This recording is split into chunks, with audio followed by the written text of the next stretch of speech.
Hello बच्चों, जय श्री कृष्ण और राधे राधे। कैसे हैं आप लोग?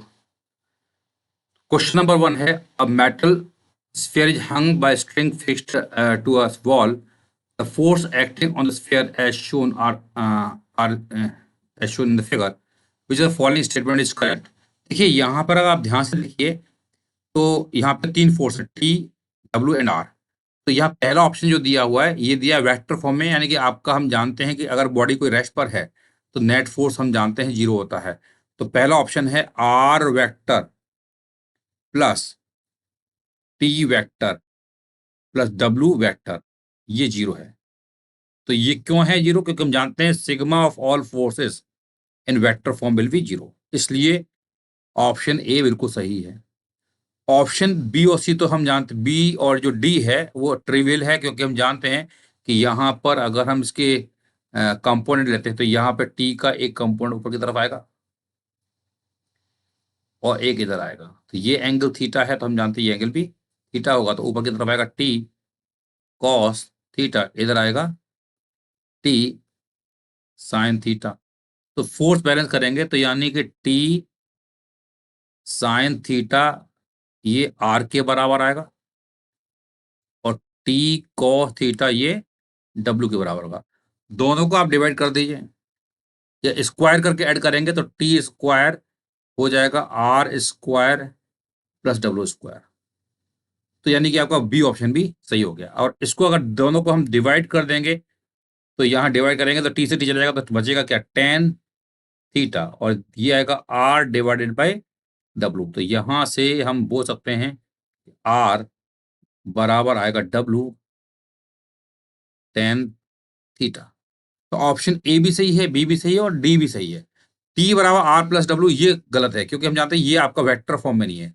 तो हम जानते हैं वेक्टर फॉर्म में हम जानते हैं किसी सिस्टम पर दैट फोर्स जीरो कब होता है, जब बॉडी रेस्ट पर होती है। तो ये बॉडी रेस्ट पर है तो R vector plus T vector plus W vector zero होगा। बट यहाँ पे टी और आर डब्ल्यू यहाँ पे मैग्नीट्यूड है, तो ये आपका ऑप्शन गलत हो जाएगा। तो आंसर आएगा इसका ए बी एंड डी।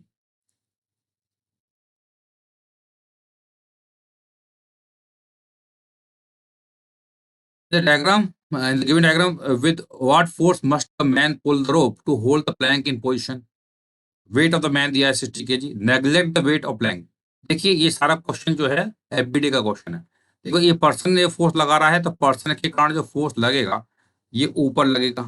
तो मान लो इसने फोर्स ऊपर लगाया एफ, पर्सन पे फोर्स ऊपर एफ लग रहा है, तो यहाँ एफ होगा तो इस स्ट्रिंग पर भी फोर्स एफ ही लगेगा। यहाँ एफ है, यहाँ एफ है, तो यहाँ हम जानते हैं टू एफ होगा, तो यहाँ पर भी डाउनवर्ड टू एफ होगा, तो यहाँ पर भी टू एफ होगा, तो यहाँ पर भी ऊपर टू एफ होगा। तो अगर मैं सिस्टम ले रहा हूँ किसको, पूरे को, man as well as plank को सिस्टम अगर मानते हैं तो सिस्टम पर ऊपर फोर्स कितना है, टू एफ है, एफ है, और इसका वेट नीचे है कितना है, 60 के जी एफ। तो that is equal to 60 K G F. तो F plus F, F plus F plus two F that is four F. तो फोर एफ कितना आ रहा है, 60 के जी एफ। तो एफ की वैल्यू आएगी 15 के जी। तो A is going to be the answer of this question.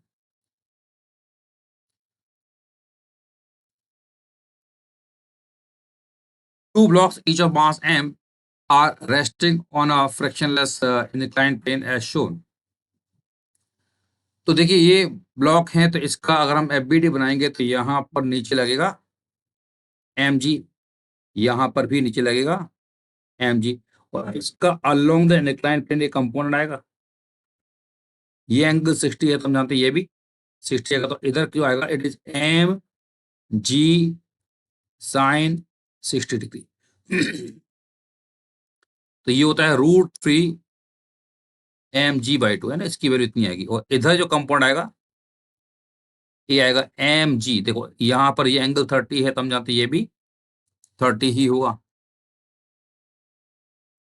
तो एम जी का इधर आएगा M G sine 30, that is nothing but mg/2 है ना, ये आपका √3 mg/2 है।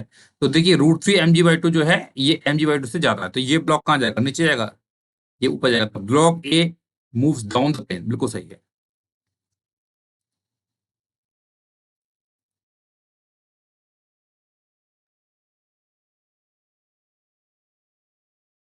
Man weighs 80 kg. He stands on a weighing scale in a lift which is moving upward with a uniform acceleration 5। देखिए यहाँ पर क्वेश्चन में लिखा हुआ है कि मैन है and he stands on a weighing scale, तो यहाँ पर ये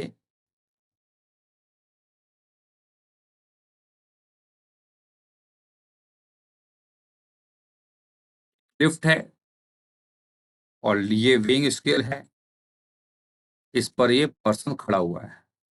इसका वेट कितना है, 80 है, तो इसका हम जानते हैं नीचे फोर्स लगेगा 80 g, और यहाँ पर ऊपर लगेगा नॉर्मल। और अगर मैं बात करता हूं इन frame of reference of lift, तो लिफ्ट के फ्रेम में अगर हम बात करेंगे तो इस पर एक सूडो फोर्स लग जाएगा। भाई ऊपर जा रहा, लिफ्ट कहाँ जा रही थी, ऊपर जा रही थी विद 5 मीटर पर सेकंड स्क्वायर, तो सूडो फोर्स लगेगा नीचे की तरफ, कितना लगेगा, 80 × ए कितना है 5। और हमें मालूम है लिफ्ट के फ्रेम में हमें ये कैसा दिखाई देगा, रेस्ट पर, तो रेस्ट पर दिखाई देगा, तो ऊपर नॉर्मल है, नॉर्मल हो जाएगा 80 g प्लस 80 × ए। 80 कॉमन लेंगे, जी की वैल्यू है 10, ए की वैल्यू है 5, तो 80 × 15, तो ये आ रहा है 1200। तो D is going to be the answer of this question.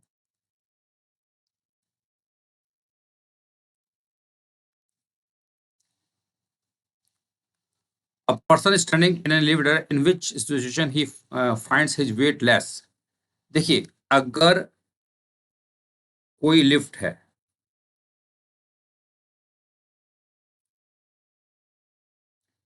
और ये यहाँ पर एक पर्सन है, तो अगर ये लिफ्ट रेस्ट पर है तो उस केस में mg नीचे लगेगा और नॉर्मल ऊपर लगेगा।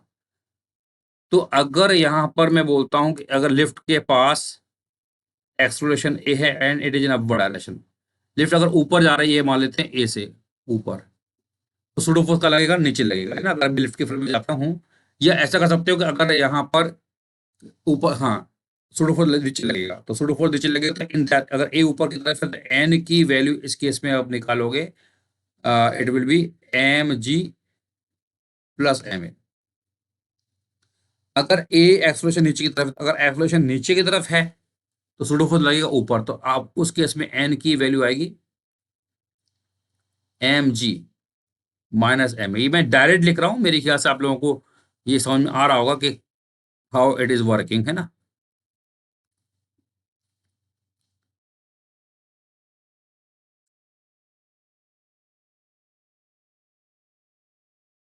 mg माइनस है, ठीक है। बेसिकली क्या है कि आप सीधी बात समझ लीजिए, अगर ऊपर की तरफ एक्सलेशन है तो सूडो फोर्स लगेगा नीचे एम में, पहले वाला पे की बात कर रहे हैं, दूसरा केस आप बाद में कर लेना भले, है ना। ऊपर की तरफ एक्सलेशन है तो एम भी लगेगा नीचे, तो M G plus M A हो जाएगा, और ए की डायरेक्शन नीचे हो जाएगी तो M G minus M A हो जाएगा, ठीक है। लिखा है व्हेन द एक्सेलरेशन लिफ्ट, क्या लिखा है पे, किस केस में वेट कम होगा, तो जब ए नीचे होगा, यानी कि जब when elevator moves upward with constant acceleration, no, when elevator moves downward with a constant acceleration, yes.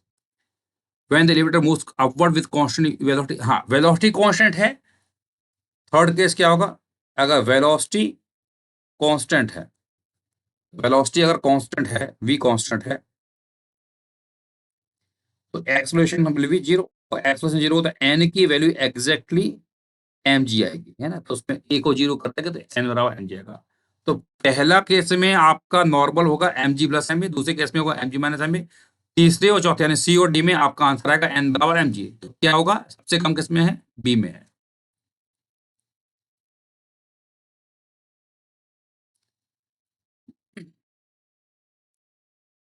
Chain of mass m, length l, held vertical by fixing its upper end. देखिए यहाँ पे लिखा हुआ है एक चेन है,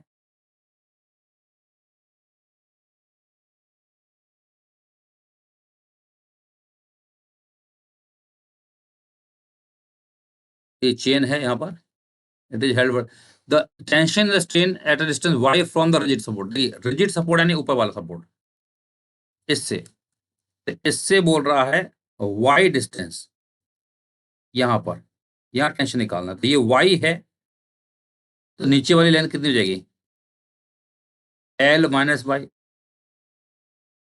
तो आप तो इसके जो नीचे वाला पार्ट ये है, इसका बनाइए एफ बी टी, तो इसका मास अगर नीचे की तरफ है, मान लो इसका मास m1 है, तो m1 जी नीचे लगेगा, और यहाँ पर टेंशन टी, यानी कि basically I am considering this part as a system.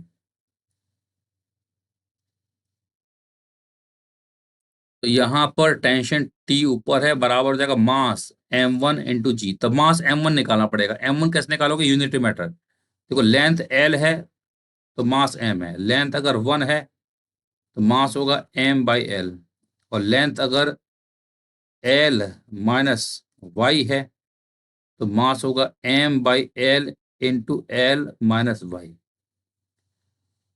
यही हमारा क्या है, m1। तो t की वैल्यू हो जाएगी m by L, L minus Y into G, m by L, L minus Y into G, तो इट इज बी ओनली।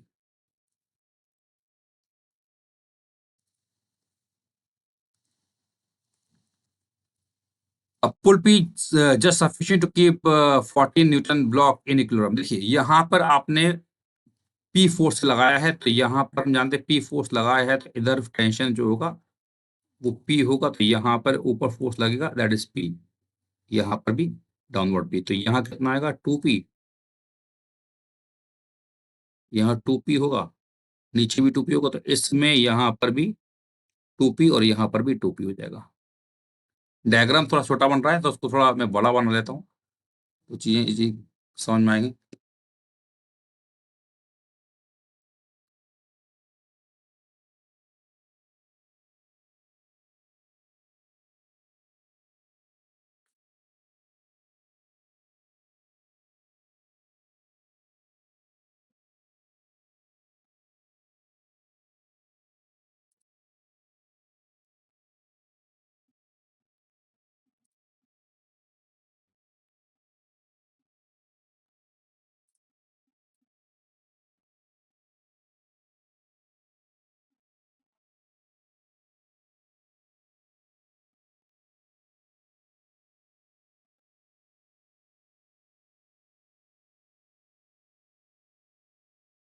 हम्म।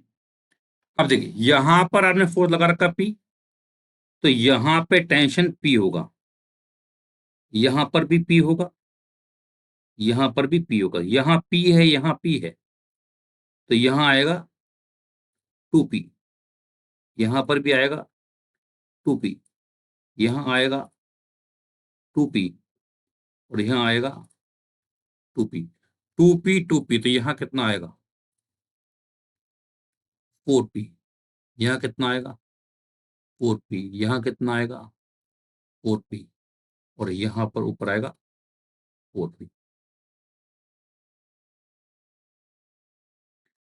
ये डायग्राम है। तो देखिए अगर मैं इस ब्लॉक की बात करता हूं, तो इसका वेट नीचे की तरफ है 40 न्यूटन, तो इसको सिस्टम मान लेते हैं।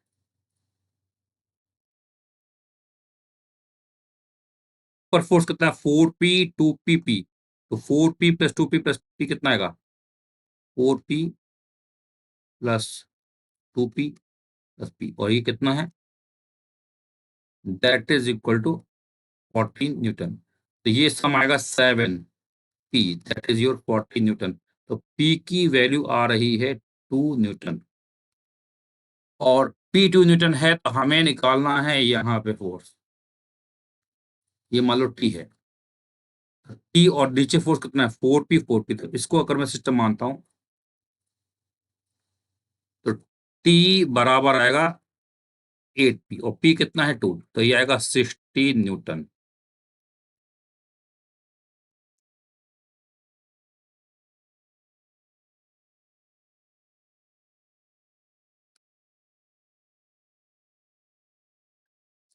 यहाँ पर mass of man and the platform दिया है 60 kg।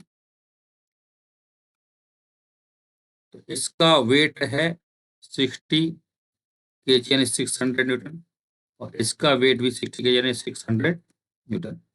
तो निकाला with what force should the man pull the rope, तो कितना फोर्स लगाए, तो वो फोर्स निकालना है। तो ये कि अगर यह फोर्स लगाएगा तो इस धागे में टेंशन आएगा। देखो यहाँ पर अगर टेंशन टी है तो यहाँ पर भी टेंशन टी होगा, यहाँ पर भी टी, यहाँ पर भी टी, यहाँ पर भी टी, यहाँ पर 2T।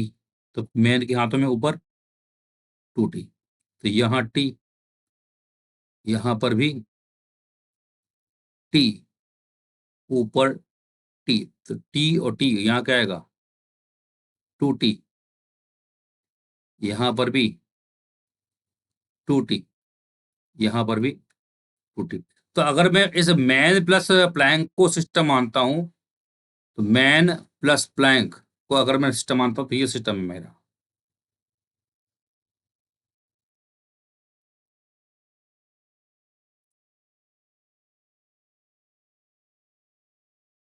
इस पे ऊपर यहाँ 2T है, यहाँ टी है, यहाँ 2T है, यहाँ टी है, तो कितना ऊपर फोर्स लग रहा है T, 2T, T, 2T, T, है ना। तो डायग्राम चाहो तो मैं दोबारा बना देता हूँ, हो सकता है आपको थोड़ा कंफ्यूजन लग रहा हो, उतना समझ में नहीं आ रहा होगा। तो ये पर्सन है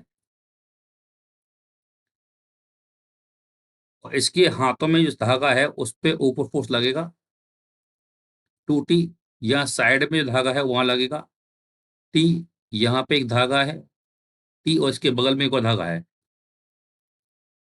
2T। अमेरिका समझ आ होगा। तो और इसका वेट नीचे है 600 और इसका भी वेट नीचे है 600।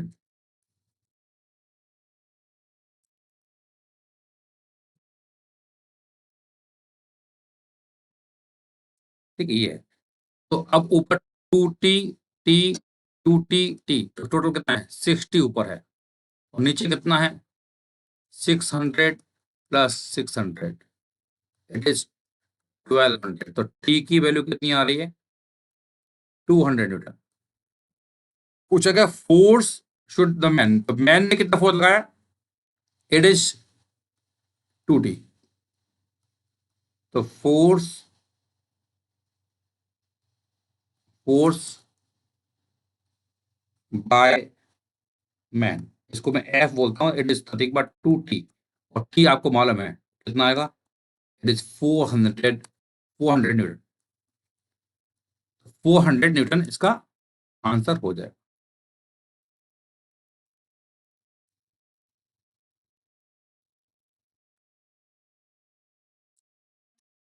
Force exerted by the string on the pulley, string pulley पे कितना फोर्स लगाती है समझते हैं, और ये पूरा सिस्टम इक्विलिब्रियम में है। तो हम जानते हैं कि यहाँ पर mg फोर्स है, यहाँ पर भी mg फोर्स है, तो यहाँ पे जो टेंशन T होगा और यहाँ पे भी टेंशन T होगा, तो T बराबर हो जाएगा mg, को फोर्स बैलेंस होगा। वही टेंशन T यहाँ होगा, वही टेंशन T यहाँ होगा, वही टेंशन T यहाँ होगा। तो फोर्स एक्सर्टेड बाय स्ट्रिंग, तो स्ट्रिंग ने एक तो T इधर लगाया एक इधर लगाया, तो इसके कंपोनेंट हम करेंगे, तो इससे T का एक कंपोनेंट इधर आएगा एक इधर आएगा, ऐसे इसका कंपोनेंट एक डाउनवर्ड आएगा एक साइड में आएगा। ये एंगल 60 है, तो नीचे आएगा T कॉस 60 डिग्री, इसका भी आएगा T कॉस 60 डिग्री, और इधर आएगा T साइन 60 डिग्री, यहाँ आएगा T साइन 60 डिग्री। ये फोर्स और ये फोर्स बराबर है, कैंसिल हो जाएगा। नेट डाउनवर्ड फोर्स कितना है T cos 60 two T cos 60। तो क्या बोला है, force due to string on pulley,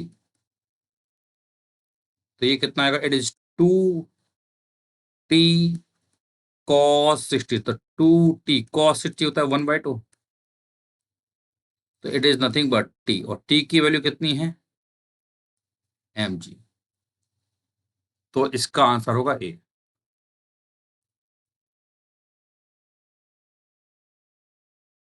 Sphere of mass m is held between two smooth inclined wall.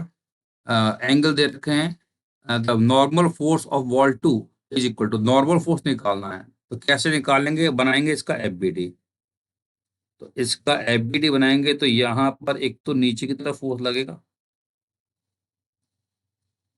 M G, और इस इंक्लाइंड वॉल के कारण एक इधर लगेगा, मान लो ये एन टू है, और इसके कारण एक फोर्स ऊपर लगेगी, ये मान लेते हैं एन वन। तो सारा खेल जो है एंगल का है। सारा खेल एंगल का। तो देखो ये एंगल 37 है, तो हम जानते हैं ये एंगल भी 37 ही होगा, है ना। और ये एंगल 37 है, ये 37 है, तो पूरा एंगल कितना है आएगा। तो यहां पर एक लाइन में ड्रॉ कर देता हूं इस प्रकार से। एक पूरा एंगल जो है वो कितना है, 74 ऐड करेगा ना। तो ये 74 है, तो ये एंगल कितना आएगा, 90 माइनस 74, तो ये कितना आएगा 74। तो ये पूरा एंगल अगर ध्यान से देखो, ये एंगल 74 है, तो ये पूरा एंगल 74, तो आधा ही एंगल आएगा 37। तो बेसिकली यहाँ पर आई कैन से दैट कि ये एंगल है 37, और नीचे वाला ये एंगल भी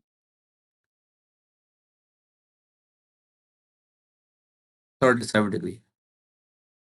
ठीक है, तो हमें निकालना है normal force on N two, निकाल एन टू, और ये इक्विलिब्रियम में भी है, ये रुका हुआ रेस्ट पर भी है। तो रेस्ट पर है तो नेट फोर्स बैलेंस करेंगे।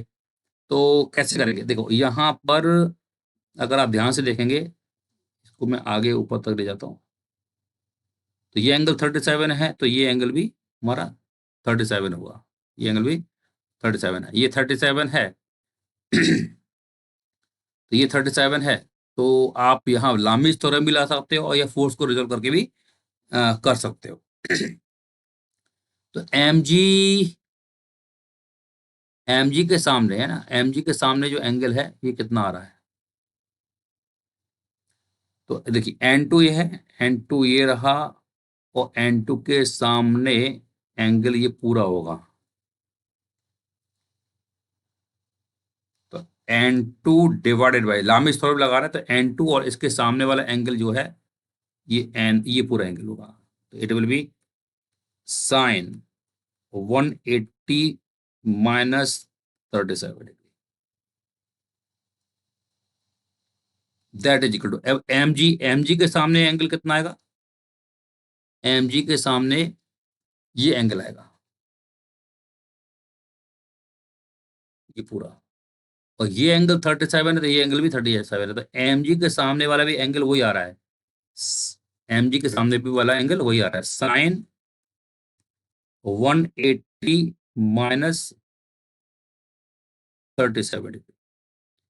तो यहाँ ये दोनों बराबर है, यानी कि एन टू की वैल्यू जो आ रही है it is equal to M G, है ना। तो एंगल का खेल है, सारा सारा खेल जो है एंगल का है ना। तो इसको आप समझ लीजिए, है ना, कि किस प्रकार से हम एंगल्स बना रहे हैं। इसको चाहो तो मैं इसको दोबारा से बता देता हूँ, जिससे आपको कोई कंफ्यूजन ना रहे। Let me show you again, diagram में दोबारा बना देता हूँ। देखिए यहाँ पर नीचे लगेगा वर्टिकली डाउनवर्ड एम जी, ये जो इंक्लाइन वाला है ये वाला, इसके कारण लगेगा एंड, और जो जमीन है इसके कारण लगेगा एन। तो बस मुझे एंगल्स निकालना है। तो एंगल कैसे निकालेंगे, तो मैं यहाँ पे एक लाइन ड्रॉ कर देता हूँ वर्टिकल प्रकार से। तो देखो यहां पर ये एंगल 37 है, तो ये एंगल भी 37 ही होगा।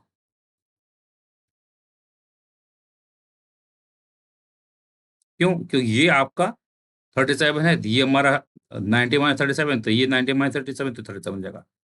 ऐसे ही ऐसे ही अगर आप ध्यान से देखिए, ये एंगल हमारा 37 है, तो ये ऊपर वाला ये एंगल भी हमारा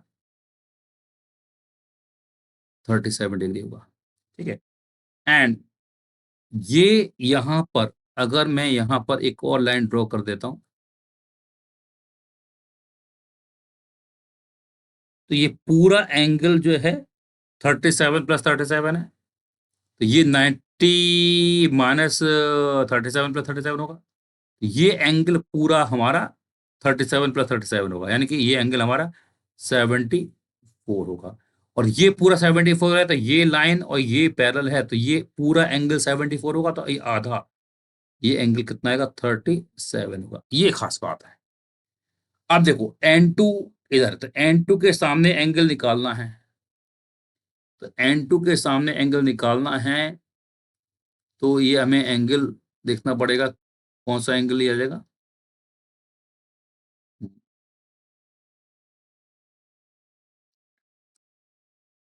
ये वाला, है ना, ये पूरा लिया जाएगा। वही, ये पूरा एंगल, तो ये किसने निकालेंगे? ये हमारा पिंक कलर की लाइन दिखाई दे रही है, ये पूरा एंगल 180 डिग्री है।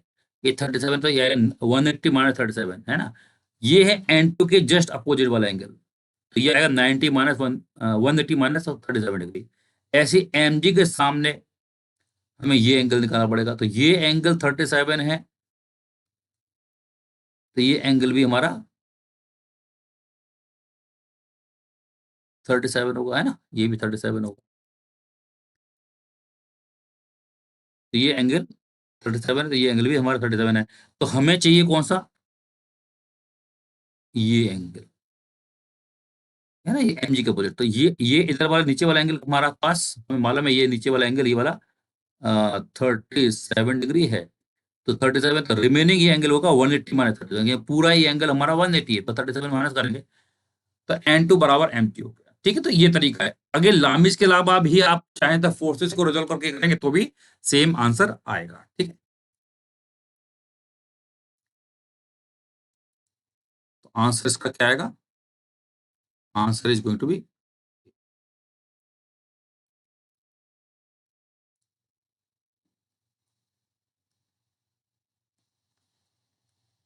a block of mass m is attached to an ideal spring and system lies in a vertical plane. Initially support plane is placed so that spring remains, देखिए शुरुआत में मैंने एक सपोर्ट लगा रखा है और स्प्रिंग अपने नेचुरल में है। तो शुरुआत में देखिए इसका MG फोर्स नीचे लगेगा और सपोर्ट के कारण नॉर्मल ऊपर लगेगा। तो नॉर्मल की वैल्यू शुरुआत में तो हो जाएगी MG के बराबर। अब क्या बोल रहे हैं आप? स्लो, इसको हम स्लोली नीचे ला रहे हैं। जैसे नीचे लाएंगे तो यहाँ पे एक्स्ट्रा और फोर्स लगेगा, कौन सा? Spring force, that is KX, है ना। तो KX तो होगा, तो KX ऊपर है प्लस नॉर्मल भी ऊपर है, और that is equal to MG। तो नॉर्मल की वैल्यू हो जाएगी MG माइनस KX। तो N वर्सेस X कर देखिए, तो स्लोप यहाँ नेगेटिव आएगा, तो C is going to the answer of this question. Option A इसलिए नहीं होगा कि N बराबर MG कांस्टेंट है, या स्लोप बढ़ रहा है, तो यहाँ स्लोप घट रहा है, क्योंकि यहाँ पे X बढ़ेगा तो N की वैल्यू घटेगी।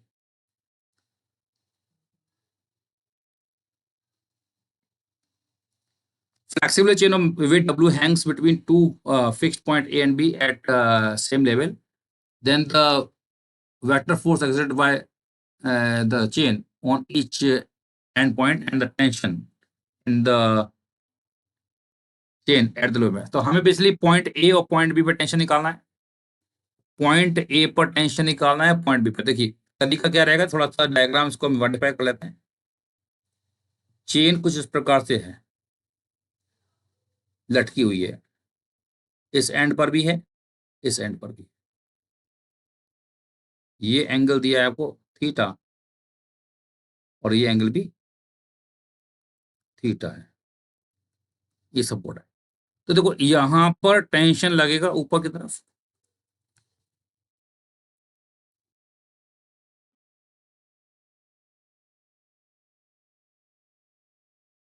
और यहां पर भी टेंशन लगेगा इस प्रकार से। ये एंड है ए, ये एंड है बी। तो टेंशन यहां पर मान लिया मैंने टी ए, यहां पर मैंने मान लिया टी बी। इस टेंशन का एक कंपोनेंट आएगा अलोंग एक्स, एक वाई में आएगा। ये एंगल थीटा है तो हम जानते हैं ये एंगल भी थीटा आएगा। तो ऊपर कितना आएगा, टी ए साइन थीटा, इधर आएगा टी ए कॉस थीटा। ऐसे ही यहां करेंगे, एक इधर कंपोनेंट आएगा, एक ऊपर। तो ये एंगल थीटा है तो ये भी theta. T B cos theta, T B sine theta. तो यहाँ पे अगर हम बात करेंगे फोर्स के बारे में तो टी ए कॉस थीटा बराबर हो जाएगा T B cos theta. T A और टी बी बराबर हो जाएगा, है ना, टी और टी बी बराबर हो जाएगा। उसके बाद वाई डायरेक्शन की बात करेंगे तो इसका वेट नीचे लगेगा ना, दैट इज डब्लू। तो ऊपर कितना है, T A sine theta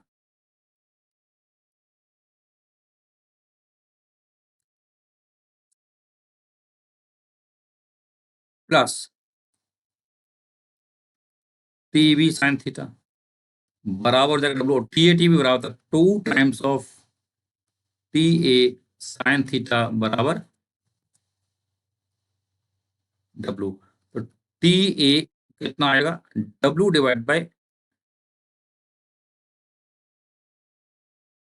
2 sine theta. W divide by 2 sine theta आपका क्या लिखा है, the vector force exerted by the chain at each point. तो ये पहला पार्ट आ गया, W divide by 2 sine theta. W divide by 2 sine theta किस में है, केवल और केवल सी में है। तो आंसर आपका सी हो जाएगा, है ना। ये तो समझ में आ गया, आंसर सी हो जाएगा। अब आपको मिड पॉइंट पोटेंशियल निकालना है। तो मिड पॉइंट पोटेंशियल निकालना है तो आप क्या करो, आधे पार्ट को सिस्टम मान लीजिए। इस हाफ पार्ट को अगर मैंने सिस्टम मान लिया है तो इस पॉइंट पर टेंशन लगेगा इधर। मान लो ये टेंशन टी है, टी सी। तो टी सी और हाफ, तो टी सी जो है it will be equal to what, T A. T C आगे पीछे कितना, टी ए cos थीटा बराबर होना चाहिए। और टी ए आप निकाल चुके हो, तो W divide by 2 sine theta into cos theta. तो it is W cot theta by 2। तो सी ऑप्शन बिल्कुल सही आंसर है।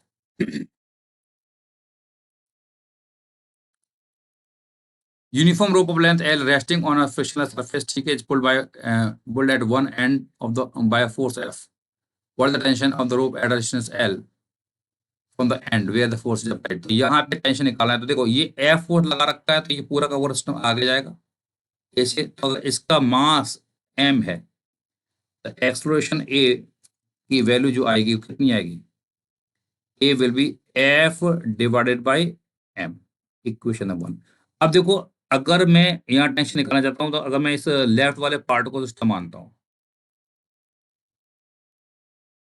तो यहाँ पे टेंशन टी लगेगा आगे, इस पर टेंशन टी लगेगा। टी बराबर इसका, अगर लेफ्ट वाले पार्ट यानी इस वाले पार्ट की अगर हम बात करते हैं, इसका मास अगर लेट से m1 है, it will be m1 times of A. तो इसका मास किस निकालोगे, लेंथ l थी तो इसका मास m है। तो लेंथ अगर 1 है तो मास होगा m बाई एल। लेंथ है l माइनस स्मॉल एल, मास हो जाएगा m by L, L minus small L.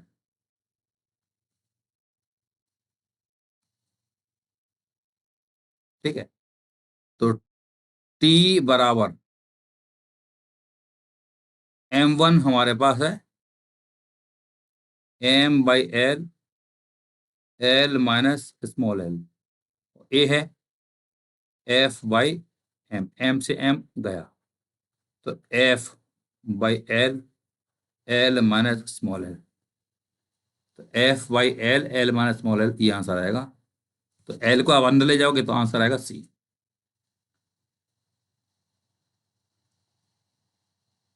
एक मिनट रुको, इसका आंसर सी नहीं होगा, डिवाइड हो रहा है ना, मल्टीप्लाई होना चाहिए। तो आंसर इसका ए हो जाएगा, है ना, वही इसको मल्टीप्लाई करेंगे तो टी को लिखेंगे हम एफ, अंदर जाएगा तो 1 minus L by small capital. ये आंसर होगा, ना कि सी।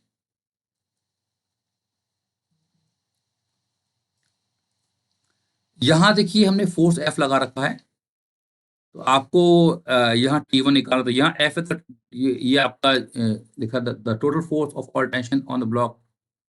हाँ, तो यहाँ पर ये लिखा हुआ है इक्विलिब्रियम में है, तो यहाँ एफ है, तो T1 की वैल्यू जो होगी, यानी इस यहाँ जो फोर्स होगा एफ होगा। यहाँ एफ है तो यहाँ पर भी एफ होगा। यहाँ पे कितना आएगा 2F, यहाँ कितना आएगा 2F, यहाँ कितना आएगा 2F, तो T2 कितना आएगा, इट इज 2F। ऐसे ही यहाँ आएगा 4F, तो ये आपका हो जाएगा 4F। तो इस ब्लॉक का अगर हम FBT बनाते हैं, ध्यान से देखना आप लोग, तो यहाँ पर और यहाँ पर, तो यहाँ T1 की वैल्यू जो होगी F होगी, T2 की वैल्यू होगी 2F, और T3 की वैल्यू होगी 4F। और इसका वेट नीचे की तरफ है 100। फोर्स पहले करेंगे तो ऊपर कितना 4F plus 2F plus F बराबर 100। F की वैल्यू आ रही है 100 डिवाइड बाय 7 न्यूटन। F आ गया, तो दैट इज, इसका मतलब क्या, T1 की वैल्यू कितनी आएगी, that is F, it is 100 by 7। तो इसका आंसर होगा Q। T2 की वैल्यू होगी 2F, इट इज 200 बाई 7, तो इसका आंसर आएगा R। और T3 की वैल्यू है 4F, इट इज 400 बाई 7, तो इसका आंसर आएगा P, है ना। तो of course they are in newton, newton में होंगे सारे।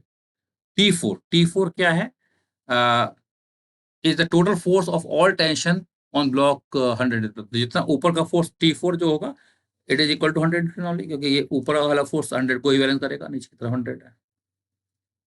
तो इसका आंसर हो जाएगा S। तो Q, R, P and S, that is the answer.